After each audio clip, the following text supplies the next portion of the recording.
Hello YouTube, welcome back to Mr.857. So it has been a while since I've been on this channel, and there are several different reasons why. But the main reason why is what this video is about. So if you're looking at the title, you have a good idea what we're going to be discussing today. So this isn't going to be one of my normal videos. It's not an update video at all. It's more a video about kind of pulling the community together and kind of leaning on each other. So, what I first want to talk about is depression. The big D word, depression. There is a lot of depression in the ball jointed doll hobby. And the reason that you can see that is in strides. When somebody spends a lot of money on something that is an inanimate object because it makes them feel better, there are varying parts of how much that costs and why does it make them feel better and why do they need this doll and how does it make them feel better. So I wanted to kind of get a little bit into that today. There hasn't really been a video that I've seen that quite talks about it. So basically, sadly and unfortunately, I know quite a bit of people in the ball jointed doll hobby that are either clinically depressed. I know people that have borderline personality. I know people with bipolar. And I even know some people that literally cannot leave the house. So I kind of want to get into that and how the hobby helps in that way, but I also want to get into that and how it hinders sometimes. So I'm going to try not to talk a real long time. I'm kind of setting this video to be between 10, possibly 15 minutes, but hopefully shorter. So I'm just going to get to it. I used to work in banking, and I loved that job. It was a great job. It had good benefits. But this is kind of a story where when I got promoted, I personally feel like I was set up to fail. And so when I lost my job, I was kind of at a really, really dark place. And I was drinking a lot, and I was just like not caring a lot, and I was sleeping in late. And I just felt really overwhelmed. And then I remembered a long time ago, I went to a Hastings when I was in high school, and I used to look at these doll magazines, and whether they were advertising, Lutz or Kroby or whatever they advertised. I know Ring Doll does a lot of advertising. But anyway, I was looking through one of those magazines, and I felt very inspired. And I was feeling so down about everything that happened. And I'm going to try to make this not so much about me, but about the whole community. But I'm just explaining my personal story first, and I'll get into everybody else. Anyway, I felt so down about everything. I was in a really bad place. And I started looking up the art side of it first, I would look up like Val Zietler and Dollstown, and I really, really like that style. Now, I know that's not everybody's style. Everybody has a different type of face-up look or design or clothing or whatnot. But that's what I looked up.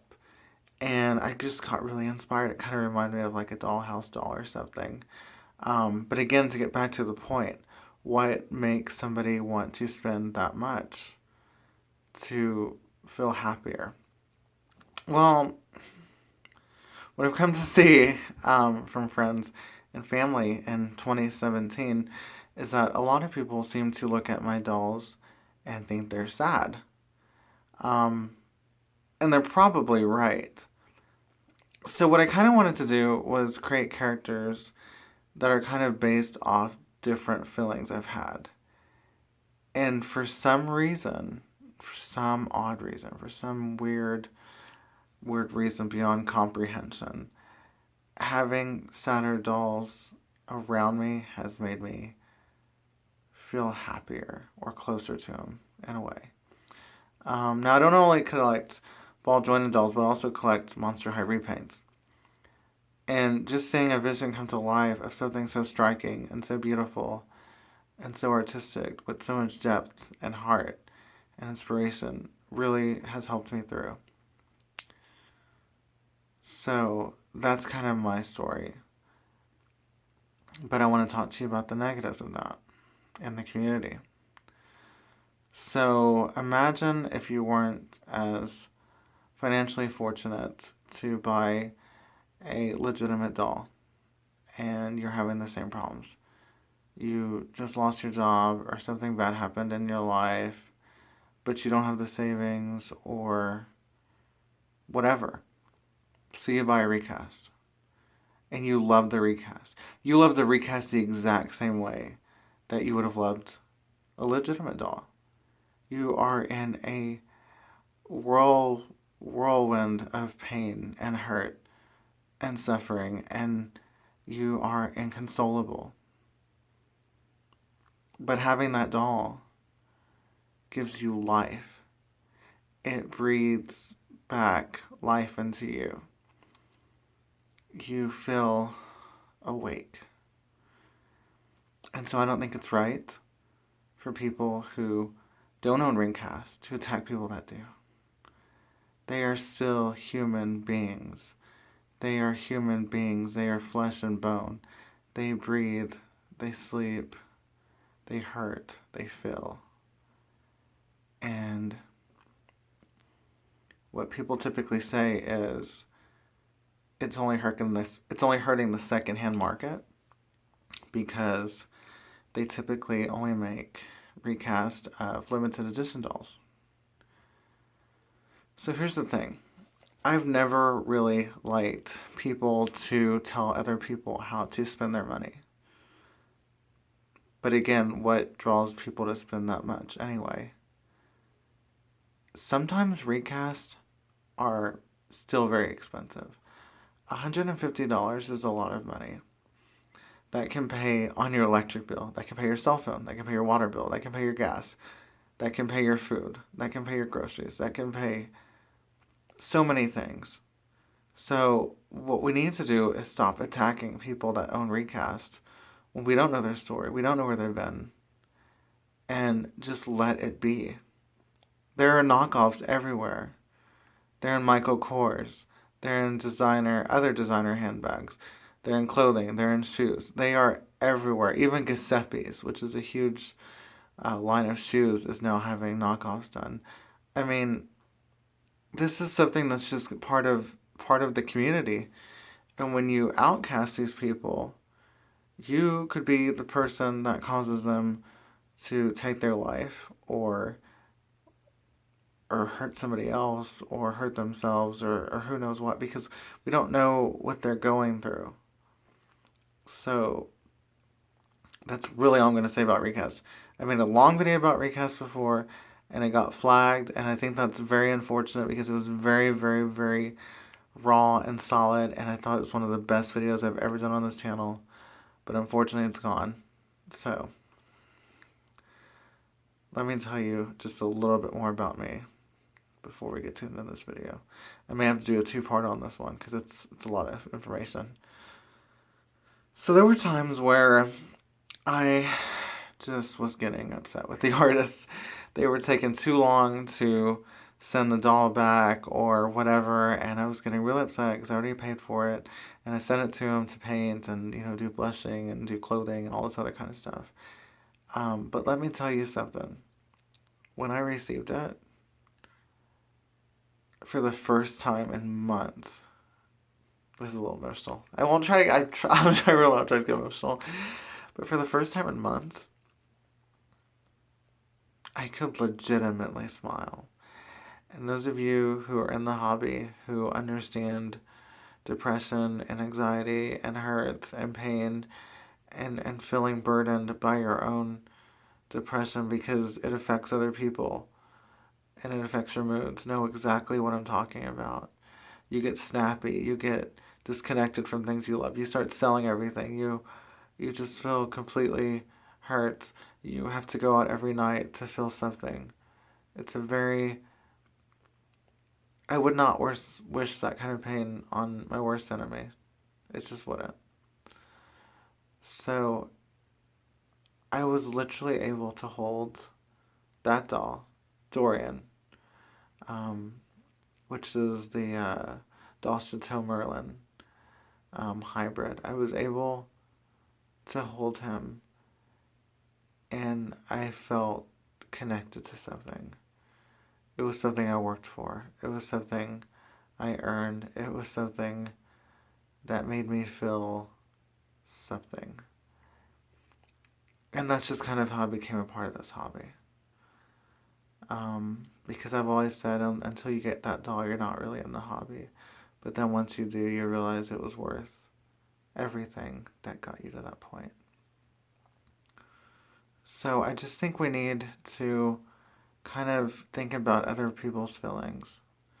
And we need to stop bullying each other. Now, I personally don't own any Recast, but I also don't support bullying. Now, I'm not saying we need to change the rules and say that all doll maids Recast are allowed. That's obviously up to the vendors and the people that run those. But what I'm saying is if you don't know someone's story and that doll is the only thing that brings them happiness, just leave it alone. Just leave it alone. Because people get real ugly. I've seen people get real ugly. And they say, well, why do you spend so much time making a really cool Recast face up? Because it's not a legitimate doll. You can't take it anywhere. You can't do anything with it. It's their doll. Leave them alone. If they want to spend hours and hours making it look great, that's all they can afford. I am sorry, but when it comes to money, I'm going to tell you, if that's all they can afford and they love it, and they might get a legitimate one when they can, just leave them alone. Just leave them alone. You don't have to agree with me. You don't have to agree about the companies being robbed. You don't have to agree about artistic rights. That's not what we're talking about. We are talking about people and human rights and who they are and what they deserve and how they deserve to be treated. That's what we're talking about. We're not talking about the artists. We're not talking about the companies. We are talking about legitimate people who are being taught to like nothing just because they bought something that's not legitimate. It's not right. So, like I said, that's a little bit of my story. I can't go into the whole community and I can't give you personal stories from other people because I don't know them all. But I can guarantee you, I have met so many people in this hobby, and almost every single one of them tells me that they are bedridden, they don't leave the house, and those dolls are the only joy they have in the morning. And it's kind of sad, but it's also kind of good in a way that they have something to keep them happy. And then I have other people that will tell you that they can have the worst day and just walking into that room before the night just to hold that doll, just to see it, just to be proud of something, to say it's theirs is what they live for. And yeah, people will come up with all kinds of reasons to attack us in the hobby. They'll tell us we're stupid, that we're crazy, we spent too much money. You spent a lot of money on that TV, dude. And that TV that's so great and awesome and 4K and curved and everything else, give it about 5 years, maybe even less with the way technology is going, and there's going to be something better. So you just spent $2,000. Do you know how many dolls I could have for that price? You know what I'm saying? Like, we need to stop attacking each other. We need to be more understanding and accepting, because you'll never hear me use the word tolerant. I don't think you should ever be tolerant of somebody or what they do or they act or how they feel. That's just not a very polite word to use when describing someone or their situation. So that's really all I have to say today. I don't want to get too into it because I could talk about it for an hour at least, I know. And I also want to make one other video about something that I've been thinking about talking about as well. So you'll probably get back to back today. But it is very important when I have something I need to say it when I need to say it, because otherwise I'm not real sure how to say it. So I hope this video inspired somebody. Let me just say, I'm one of the most open-minded people you'll meet. And if you ever need to talk to somebody, just write it down in the comments below. If you're struggling, if you need a friend in the hobby, whatever, I am here for you guys. Alright, so if you did like this video, hit the like button and notifications so you'll go into new videos, and have a great day.